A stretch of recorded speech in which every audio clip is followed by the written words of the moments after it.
You're listening to Errol Parker and Clancy Overall, editors of the Betoota Advocate, on Desert Rock FM. And welcome back for part 2 of the Betoota Advocate's interview with Spanian. You're joined by myself, Clancy Overall, and of course, Errol Parker, editor-at-large of the Betoota Advocate. In this episode, we'll be talking to Spanian about jail, not necessarily boys' home. We're talking about the big house here and everything that came, including his descent into, or ascent, depends which way you want to look at it, into organised crime before the big sting that landed him in jail for his longest stretch and his redemption from there. As Spanian would say, let's gaze. So I want to kind of talk about that journey into, I don't know what you'd call it, leaving juvie into, up there with the big boys.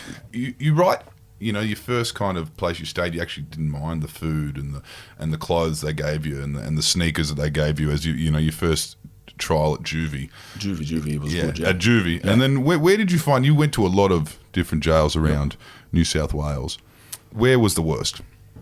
To say the worst, everything is the best and worst in its own respect, but funny enough, probably the worst jail to be at is the jail I've done most of my time at, and that would be Bathurst. Yeah. It was seen as a punishment wing. Yeah. Jails are built in generations, and they're all built on blueprints of each other. So not every jail is an individual jail. Yeah. They're blueprinted off each other, and they'll build like 4 at a time, And the original outlay of jails was the old dungeon type jail, and that was built in the 19th century, and that was jails like Long Bay, Maitland, Parramatta, Goulburn and Bathurst. Yeah. So if you go to those jails are like... They feel similar. Yeah, they're almost blueprints of each other. Yeah, even from bird's eye views, the cells are the same, everything. Yeah. So those jails it's a full dungeon. There is no showers in your cell. There is no windows that close. The windows are open, it's barred. So if you're in jail, I've done like 3-4 winters in a row in Bathurst with no window. So on your back wall, up, say the top of your arm height, so you'd have to jump up to look out. Yeah. There is a window. It's a pretty big window. It is probably about 1 metre wide, probably about 60 centimetres high, and what stops you getting out is just 3 thick bars that make it impossible to fit anything through. But there is complete exposure. It gets proper cold in Bathurst, doesn't it? It gets so cold. It gets so cold that at least 4 months a year, when you walk out in the morning, because you get let out, and say this is 2 with the daily routine of Bathurst to add it on top of, and the summers are ridiculous. Yeah. To add this, the daily routine about this is you get up used to be like this, you get up at 7 a.m, and you've got half an hour in the wing, and that's your shower time. That's the time you've got to clean your cell and do absolutely everything. Use a microwave if you can fit in line. And then you're out at 7:30 into the yard, it's a triangle-shaped yard that has nothing but concrete, no grass, no dirt, no nothing. One corner's a toilet and one phone. One corner is a chin-up bar and a dip bar. That's it. There's no seats in the yard. There's no nothing. Nothing green, no grass. No green, no grass, no nothing. So, and into that yard pours 2 different wings. Each wing, 64 people. So there's 120 people in this yard. And you just find your place on the concrete and you sit there, and that's it. And you sit there, and to line up for the phone, it's like maybe a 2-hour thing. Yeah. So you put a knock-in. It's called a knock-in. Not all jails are like this. This is why I'm explaining why Bathurst is the worst. You put a knock in, and you might be like 13th or 14th in line on the phone. There's a lot of arguments, people getting ahead. It's actually one of the highest tension points is lining up for the phone in the whole jail system. It's probably more fights over the phone. Would only be second to drugs in jail. Yeah. And that's you're in that yard until 2:45, and then you've got 15 minutes back in the wing to have a shower. There's 4 showers. 64 inmates, the hot water goes for about 5 minutes. So legit, there's 4 showers. This is crazy. All right, there's 4 shower heads. Each shower, it's a normal thing to cycle. So each shower would have 4 people under it at once. I'm not talking no big, powerful shower head. I'm talking like the worst house you can rent, $240 a week. Roadside motel. Yes, that shower head, like it's small. And so there's 4 of yous that rotate in each shower, so that way 16 people can shower at once, all right? And you rotate like in whatever direction, and you each get about like 10 10 seconds under the water. And while you're rotating, so imagine like 4 positions, and then bang, you're under, and then you're left, back, right, under. And you're soaping up and cleaning yourself, and then bang, and you got your 10 seconds, rinse it off, and you do another round because you haven't washed properly. You do like 3-4 rounds, and then like the next 4 are in. And that's how bad it was. I've had showers, so many showers, where I didn't get back to the temperature because you said how cold it is there. When you come out 4 months a year into the yard at Bathurst, the taps don't work, and there will be, in the lowest point of the concrete where the water would gather, sheets of ice that you could like pick up, shatter on the floor, and like stab someone with it. It's proper cold there. It's proper cold. You could ice skate in the mornings. That's your life at Bathurst. I've done years in a row like that. I want to talk about in that yard. You mentioned at the start, you know, nationality, people break off into that, and your background, and you know, you as the, you know, Spanian with your mate the Colombian, but you spend a lot of time, and you read this in the book, you spend a lot of time around the Kooris, Redfern, Woolloomoolloo, Glebe. I want you to explain to the listeners right now, because it's a term I'd never heard of before, and I have good reason because I've never been incarcerated in New South Wales, the term magpie. Explain what that is, because that's an interesting archetype you've introduced me to. Yeah, sweet. So in jail, the biggest ways to get protection is to be part of the one of the 4 biggest majorities, and that is the Aboriginals. Some people call them the Lebos, but it's more the Muslims, all right, because anyone can be part of it. So there's the Muslims, the Kooris, the Islanders, and the Asians.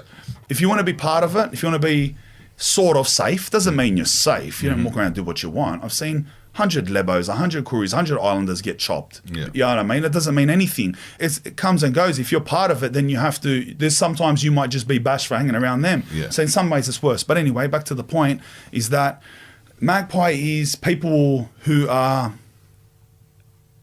absolutely not Aboriginal in any sense. And I'm not talking people like who are... I'm not talking fair-skinned Kooris, which there are plenty, and there's like a lot of historical reasons that exists. I'm talking people that are legitimately white, pretending they're Aboriginal.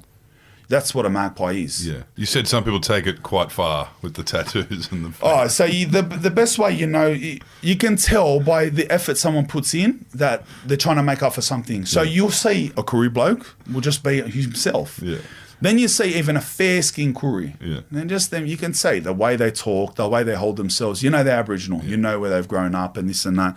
When you see a white person attempting to be Aboriginal, they have every visual iconic thing that they can have. So they got a tattoo on their hand of the Aboriginal flag.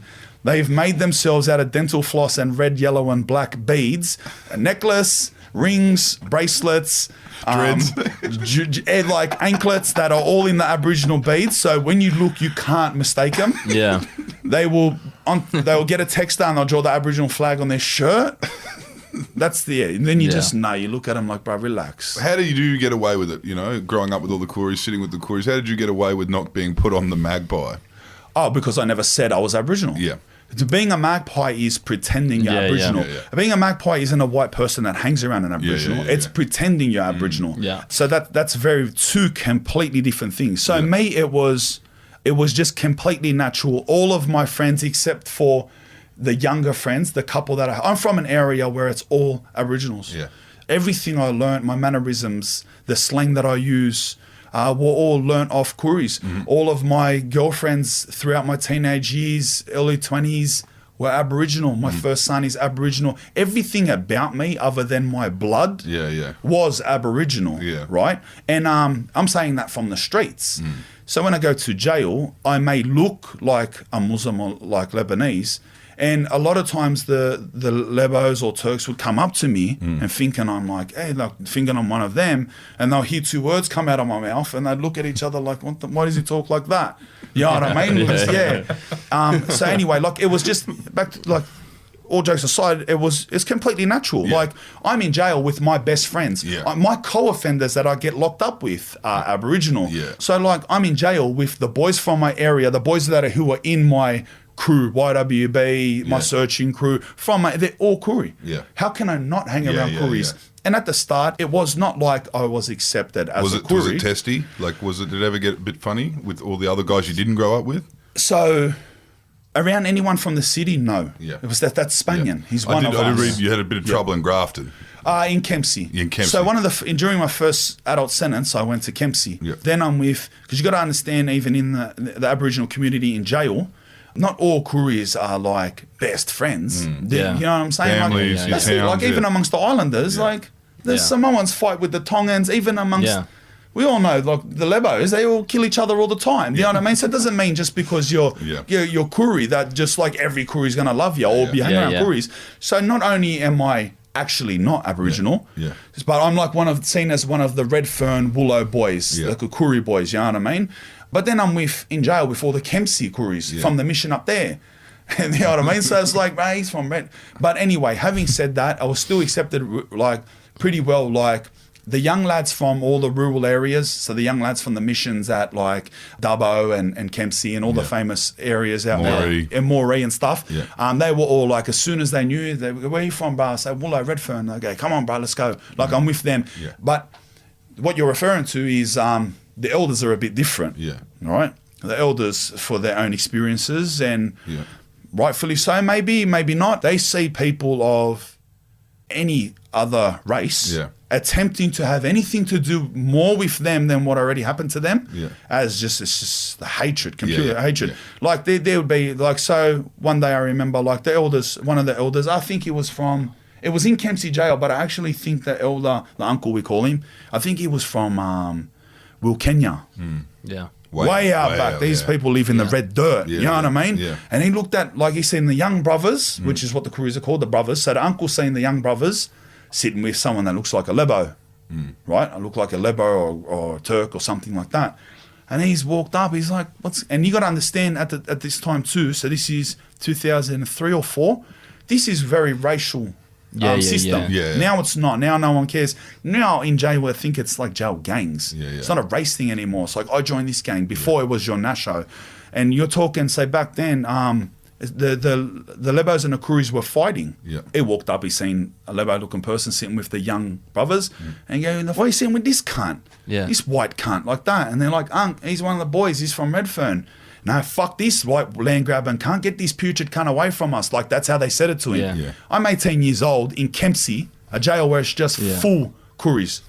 One of the elders, who I later found out is a violent person in jail, he's like telling them, fuck this, can put me on the thing. So they just like, if he said to them, you just need to bash him, they would have done it. But he didn't say that. He just said, why you hang around this putrid land grabbing white, whatever he put me on, everything under the sun. And so they just put their head down, and like, I put my head down, he walked off, swearing at himself. And then they all looked at each other and they go, don't worry about him, he's just an angry cunt. And I was like, that was like legitimately the first time that I was ever like scared in jail. Like scared something was going to happen to me. Like I thought something was going to happen to me just for my race. You know what I mean? Yeah. But that was the only experience I ever had like that. It was only a sentence or two. By the time I was 20, 21 years old, I'd spent that entire time in jail too. So like 18, 19, 20, 21, 20, the whole time's in jail. By the time I was 21, I was a Koori. Like I was an honorary Koori. Like I was, There would even be, like in the last sentence I was in. Like we even see it on your podcast, all your guests, all your mates that you grew up with, and it could come to my later years of jail that like I would go to a yard, and I would be one of them. I'm not saying I'm Koori. No one get it wrong to say I'm pretending I'm Koori, but that's my crew. I would be one of the main boys of the Kooris. Like I would have younger brothers that are looking up to me. Like I'm the older Koori. You know what I mean? And like the other Lebos would, if there was an issue with Kooris, or Islanders or something, will come and say something to me. Like, bro, what's going on with that young Koori, bro? Tell him something because he's talking shit to that island, and I'd say something, bro. So it got that, but I was completely accepted, except for that one time, except for in a particularly hairy kind of situation. When your last release was 2017, wasn't it? 2017. Yeah, 2017. And in your book, it reads like you're finding different mindsets as you go. You get off the gear, that's the first thing. You get off the gear, you're still involved in crime. And then, in fact, in that point, when you're off the gear, it becomes a little less pointless and street, like feed myself, it becomes a bit more organised. And becomes worse. Yeah, it becomes worse and bigger sentences. Yeah. And, the cross kind of plays a bigger role in your life. Yeah. Can you tell us in that parcel, of time in your life where you're off the gear, you're not, there's nothing. Obviously, after all that incarceration and all that time in, certain suburbs, and you pick up addictions and you were using, and it's quite honest about it in your book. But when you were clean, and all of a sudden you got cash and lots of it, and you know the area well enough to run a proper operation. Yep. What were you doing? What was happening? How much money were you making? Can you tell us? Oh, so the time you're talking about is when I got out in 2011. Up until that point, that was the longest time I spent out of jail in my life. I spent 10 months out of jail, and I'd never done that before. I think my previous record before that was 4 months. Right. So I'd spent 10 months out of that time, and I was on a complete mission to live to the extreme, the other side of crime. The other side of crime. So, like being young, I went from a violent, let's have fun criminal. Bash anyone, stab anyone, steal everything, get drunk, smash cars. Then it went to drug addiction. It was like live in the shadows, steal everything, use drugs and hang out, and just rubbish, like sad crime, right? That was where a lot of my sneaky crimes come into it. In a way, it was good, right? In a way, it was good. Like being a heroin addict definitely makes you less violent. So in a way, it's good. It was like if I had no other choice but to be a criminal in the street, which was the mindset and was going to happen regardless, heroin was like the damper on that. You know what I mean? So it probably saved me a lot from like killing people and stuff like that. You know what I mean? But anyway, after that, I'd lived like that heroin addict. So in hindsight, it wasn't actually very long, because now when I think of the boys I grew up with who are nearly all on heroin till today, they've been on heroin for 20-something years. So I got on heroin when I was a teenager and jumped off when I was 20. Yeah, you're right. You know what I mean? So like, and to be honest with them, but I was injecting as a teenager, ejecting a lot. When in the small pockets, in that 3-4 year period where I was on the gear in the streets, I was probably only in the streets, like I said, 2 months here, 3 months here. So to be completely honest, if you look back over a 4 year period, probably 8 of those months I was actually in the streets, a heroin addict. But I did do it to the extreme. Back to the point, I wanted to live to the other side. Like I was always stealing everything and selling it to someone, and someone's taking my money and taking my goods and this and that. And, and I just made it a mission that I'm going to do everything that you would visualize a successful criminal to do.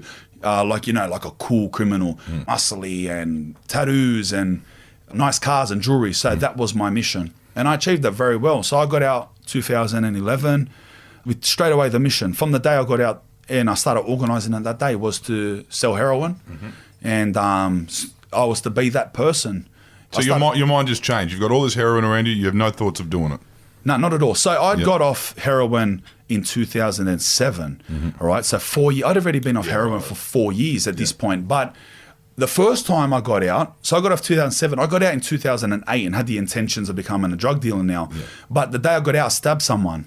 All right, so that put that on hold for 3 years. So now I had to do another 3 years. I was only out for 6 days, I think. Stabbed someone, then I was hiding under people's beds for 6 days and got done. Anyway, so that was my holiday out. 3 years later, I got out round 2, and I said to myself, like, there can't be any more stabbings, because I forgot that when you're not on the heroin, you're a lot more, when I'm not on the heroin, it's a lot more likely to stab someone. So when I got out last time on the gear, I'm thinking I'm going to go shoot up gear, this and that. No one's getting stabbed. But now, like, I'm more healthy. That's it. I'm going to take over the streets. The first person that said someone got stabbed in the neck. And then so I had to remember next time, it's like, all right, now use all that energy in a good way. So I did. So I said to myself, no violence. I got out, started selling the gear very successfully. It took me about a 4-month period to build it up from where I wouldn't sell a single point a night. I wouldn't make $50 to the point where it was 25, 26, 27 grand getting pulled in every 24 hours with me not lifting. Not only I had numerous people like employed for me. Not only wouldn't I see drugs, I wouldn't answer a call. I wouldn't see a single customer. I even had somebody to count and move my money for me. So, like, I was living a life that was completely absent to my drug run. By the end of it, And it sounds like a lot of money. What were you driving? What were you driving? Oh, nothing. I didn't have a license. I didn't even have an ID. I owned 3 cars. I had couldn't drive them. Yeah, no, I couldn't drive them. I had 2 motorbikes as well. I had a Ducati, I had a GSXR, I had a Rexy Commodore, and my favorite car that I bought was a Typhoon, FPV Typhoon, like a turbo.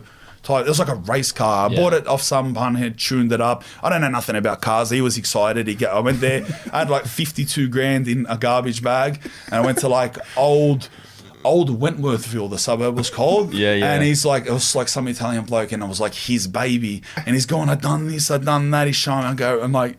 I'm just standing there listening, and I was like, I don't care, bro. And it's like, kid, you want the money? He goes, what's that? And I said, that's the car. Because you can pay me like that. Like, I said, bro, I don't want to hear it. Just, can I have the car or not? In a plastic bag. Yeah, in a plastic bag. And then so my missus at the time. Where's this come from? Yeah, my missus at the time had to drive it back because I wasn't taking no risks. I'm making all this money with my criminal record being on parole at the same time. If I got done for drive while unlicensed, I'm going back to jail for 2 years. I will not drive. There's no way. Imagine having a So you just owned it to own it, really? Yeah, because that was part of it. Like, how can I achieve what I wanted to achieve without having nice cars? Yeah. And it's also getting a lot of hot cash off your hands too, I guess. True. And what are you doing in the day? You said you don't even have to pick up a finger at this point. You're not even counting money. You're just the guy whose idea and you just, obviously keeping an eye on it. But what are you doing during the day? Oh, so towards the end, when it was at its highest point, I would wake up, get a feed. Because this is like in the movie with the montages happening where they're actually looking at you and the cops are getting closer. Yeah. Like so House of the Rising Sun's playing. And that's it. My daily routine would be wake up, get a feed. I was living at Bondi Junction this time. I moved from the Cross because it just got too out of control. Get a feed, go to Anytime Fitness. I would most days contribute to my tattoos. So I'd go contribute to my tattoos most days. Nearly every day I was in there. So painful for me. I do like 30-minute bursts, like legit. After 30 minutes I'm crying, so we'll do a few lines and then we'll come back tomorrow. But so I built a sleeve over like 45 sessions. And then I would eat summer again. I would spend a lot of time in what we will call massage parlors, eating the most expensive food I can find, shopping all the time. I had an obsession with jewelry and diamonds. I used to wear a lot of chains, and jewelry was a big thing to me. At that time, I was walking around with a Breitling Montbrilliant Navitimer that I had diamonds put custom into. I had it like a almost 30 grand diamond bracelet. I had 4 chains on. One of them was custom made and it hung down to my nuts. It was 126 or 132, something like that. Forgive me, this is 10 years ago. If you unclip it, it was roughly 130 centimeters long. So when I clipped it, it hung to my nuts. It was all 18 karat white gold, diamonds in my face. I had diamonds put How much in is it things. worth? The chain? Yeah. I think it was 16 grand on design, 16 grand on payment, I think. Yeah. 32 grand that chain. And I had a couple other expensive chains on. I had diamonds. For example, I had diamonds put into one of my Gant jackets. So I had a collar. It had diamonds in it, like the disco era. Real diamonds, but like proper diamonds, So after your whole life to this day, what inspired you to get on the social media after all of this? Straight out, this is something that just come about, like, to be honest. So that era we're talking about of the glory days, Bondi Junction, that ends with a proper sting. Oh, so there was a proper sting, a task force. I was under investigation for, I think it was like 30 days. Stacks of phone records, photos of me everywhere. Well and truly done. Well and truly done. We weren't exactly secret. I felt like people asked me why was I would speak on the phone. It was no codes. I just didn't care. And I can understand how people from normal people, civilians, who jail's a scary thing. It's like everything under the sun to not get caught. Don't talk on the phone, give you a wink and touch your nose, stuff. For me, like, I'm used to like jumping people's counters and you know what I mean, kicking people's windows in and so to talk on a phone is nothing. I'm not talking in code. Take me to jail. That's my home. You do have a code. The Woolloomoolloo boys did have a code. Oh, we have a code. Can you give us a little sample of that?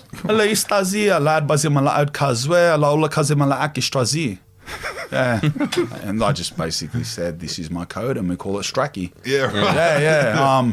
You weren't even using that on the phone. No, I wasn't even using that. It couldn't be bothered. Like, you got to understand, I know it's like, it is stupid in hindsight, but it just goes to show that the mentality that jail wasn't a thing to me. Yeah. It wasn't a thing. Like, that's my home. I was out for 10 months at that time. Yeah. And I was like, how am I even out? Like, what am I doing out here? Yeah.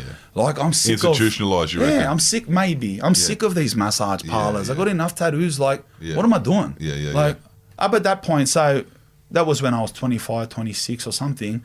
I had never, until this day, worked a single job. Yeah. I had never had ID, no birth certificate. I've lived my whole life like this. Yeah. That's why you say, well, you're driving them. I didn't even have a birth certificate, let alone ID to go and sit for a test. Like, I didn't exist in the real world. No bank account, nothing. So I'm just there with all this illegal money. Everyone's watching me.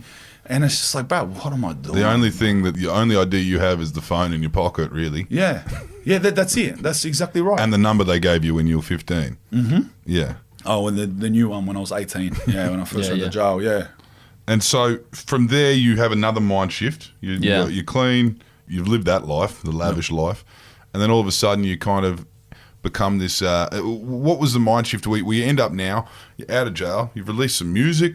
You've got a huge following. Countercultural icon, I've heard you described as. Hey. Storyteller. And you're telling of a life that, not many of us have heard about, certainly today.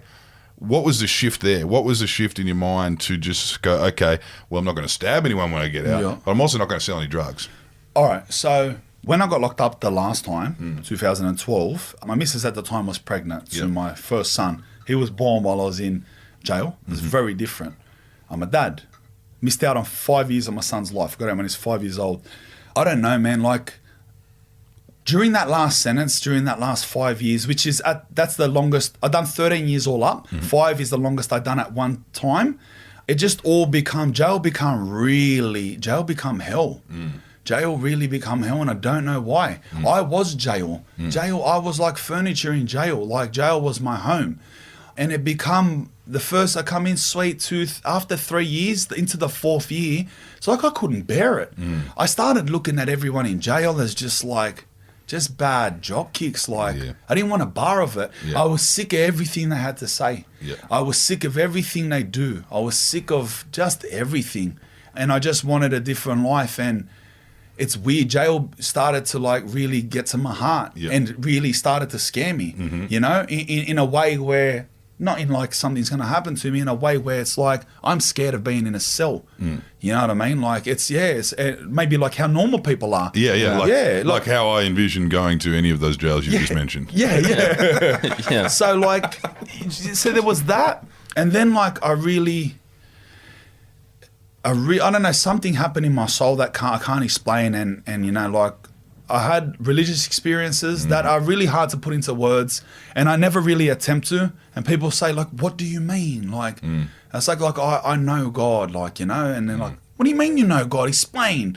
What does he sound like? I was like, but you can't say it. Yeah. You can't say it, you know what I mean? It's just like I went from being because I'm very, very, very, I say this about myself, I'm a very smart person. I don't know how, but like I had this ability, because I was a raging, angry atheist. And I had this ability to, I swear with you leave me alone for 10 minutes and I will talk you out of your God with facts, hard facts. And I had the answer to everything. I could talk a Muslim out of Islam. I could talk a Christian out of Christianity. And it's like, Brian, and I made perfect sense. And I bring tears to people's eyes, And so I went from that to experiencing God, you know what I mean? And seeing the truth. And after that, it was just like, it softened me a lot. You know what I mean? It softened me a lot, and it made me see another person that I can become. You know what I'm saying? Yeah. And having said that, that doesn't mean that you're not going every Sunday, No. I've never been to this. This is the weird thing. So it's just your own experience. Yeah, it's the weird. So like, I'm religious, and I love and follow Jesus, but I don't call myself a Christian. Yeah. It sounds weird, but whatever. Who cares? That's the end of that story. But getting out, I was completely confused if what I'm going to do in the world. I have no work experience, I don't have no life. Like, I got no world experience. Forget work experience. I don't even know what people do outside. And I met someone, because I've been rapping in jail. All right, I've been rapping in jail and boys' homes for a good 15 years, right? Back when it wasn't cool to rap in jail. And I'd met someone along the way who was part of this new up-and-coming emerging Aussie rap scene outside. And he'd come in jail once with me at Long Bay. His name's Spinner. He's another rapper. And when I got out, he remembered me and he remembered how good I rapped. And he got in touch with me. And I was seeing his like message request on Facebook. And I was like, oh, that idiot talking about rap. What the, you know, and I agreed to meet him only because like I had nothing else to do. And he's full out. He showed me the whole rundown of social media. I didn't know what Instagram was. Nothing. Knew nothing about building a YouTube channel or anything like that. Described to me that there's this big scene and everyone's like real interested. It's up and coming and it's all based around Instagram. Instagram is the heart of all of this culture. And he said, if you should make an Instagram app, an Instagram account, and make a couple songs and put them on there and put them on YouTube. You'll be famous, you know. Like you won't be famous, but he said people will love it. Yeah, you get a following. It just went from that. It wasn't my intention. I done what he said. I done it. And it just grew and grew and grew and then all of a sudden you're rapping. All of a sudden you're talking. All of a sudden you're telling these stories. Oh, the first time I talked that's when like the first time I spoke about anything, people went nuts. You spoke your Stucky. Oh, Stracky. You spoke that. That was. I mean, I remember that going viral. That was half into it though. That wasn't even at the start. I spoke at the start. I expressed my opinion on something. I don't remember what it was, and I just be completely myself. Yeah. I do not even know what I'm going to say before. I think I should just turn on this is just 100% how I've always talked and how everyone I know talks. But I talked, and people were like mesmerized by the way I talked. The way I held myself, the things I say, and I just noticed that I'm this real interesting person. Yeah. Yeah, it's like apparently I'm just this real interesting person. So I started talking more, and that's it. And you start telling stories. And they're telling me, tell us about this. And you become the face of this whole thing that a lot of people from, you know, Sydney and other cities now are struggling to explain when they've got the kids speaking pig Latin, or they've got the kids wearing a certain dress, you know, and you've kind of articulated that, I guess, as well. You know, you kind of become a cultural kind of touch point for Eshays, Adelays, you know, like that element of inner city living or city living. And then all of a sudden we realise, actually, this guy's written a book. And as we discussed a lot today, we've had a hell of an interview, but there's plenty more stories, you know what I mean, that we didn't get near today. I mean... No, barely even scratched the surface of what's in the book. We barely even scratched the surface of the Sydney Siege. You should get in the book, just figure out what went down that sleepy afternoon in Dover Heights. It was fun. Yeah, well, thank you for joining us today, Spanian. It's great to meet you, and it's a great read, so... to the listeners out there on the tractor, whether you're in the boat, in the car, get yourself a copy, get the missus one too.